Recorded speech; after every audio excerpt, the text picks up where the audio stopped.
को बाणों की सैया पर सोना पड़ा। आप सभी ने कथा सुनी है कि इन्होंने पूर्व जन्म में एक सर्प को कांटों की झाड़ियों में फेंक दिया था, और जब उस सर्प ने मरते हुए अपने प्राणों को त्यागा तो श्राप दे दिया, जिस तरह बाणों की सैया पर, कांटों की सैया पर मैं अपने प्राणों को त्याग रहा हूं, कई दिनों तक तुम्हें भी उसी कांटों की बाणों की सैया पर सोना पड़ेगा।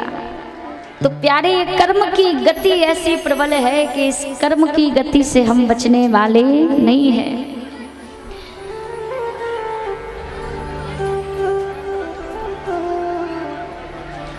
और बाबा भीष्म से जब अंतिम बार भगवान ने पूछा कि बाबा, अब मैं आपसे बहुत प्रसन्न हूँ, आप मुझसे कुछ मांग लो।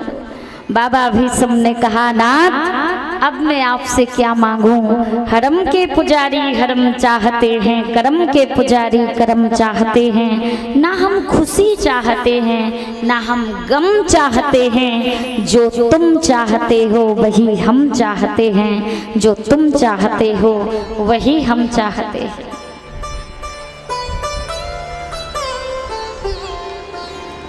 बाबा भीष्म ने एकादशी के पावन दिन अपने प्राणों को त्यागा, बाणों की सैया पर परम धाम को गए।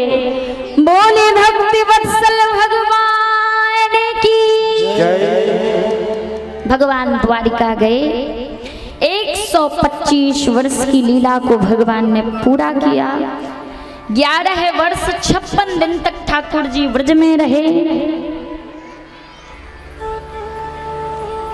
8 वर्ष भगवान मथुरा में, कुछ समय भगवान उज्जैन में रहे और 100 वर्ष भगवान द्वारिका में रहे।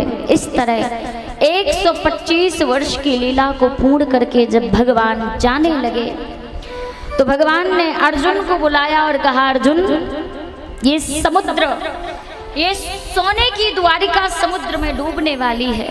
मेरे जाने के बाद ये द्वारिका समुद्र में डूब जाएगी, इसीलिए तुम मेरी 16,108 पटरानियों को वृंदावन ले जाओ और सर्वेश्वरी श्री किशोरी जी की सन्निधि प्राप्त कराओ, जिससे उनका कल्याण हो।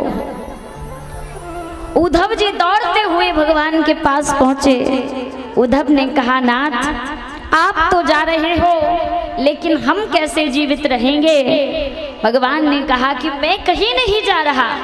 और उद्धव के देखते ही देखते भगवान का विग्रह स्वरूप भागवत की पोथी में विलीन हो गया।